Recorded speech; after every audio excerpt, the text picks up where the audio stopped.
Last Saturday, my friend group decided to have a themed dinner party, as we often do. It was Bob's turn to pick the theme, and he enthusiastically suggested a lumberjack-themed evening.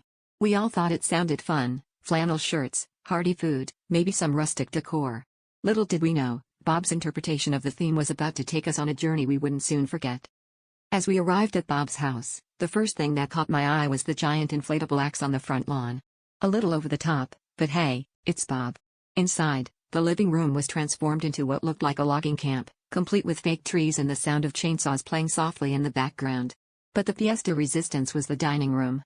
Instead of a table, Bob had laid out a long, rough wooden plank supported by sawhorses. "It's a lumberjack feast," he declared proudly, motioning us to take our seats on stumps he had foraged from who knows where. Dinner was served, and each course arrived on its own rustic wooden slab. It was all quite charming until we realized that Bob hadn't sanded the planks properly.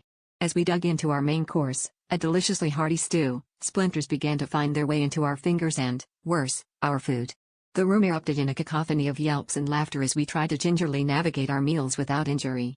Poor Sarah ended up with a splintered spoon, leading to a sputtering sip of stew. By the time dessert was served, a questionable-looking cake that we all poked at cautiously, Bob sheepishly admitted he might have gone a bit overboard. We couldn't stay mad, though, because despite the splinters, we'd never laughed so much at one of our dinner parties. As we all clinked our glasses in a toast, Bob raised his own with a grin and said, "Would you believe it? Next time, I'll make sure to sand down the situation." We groaned, but we couldn't help but burst into laughter, knowing we'd be talking about this dinner for years to come.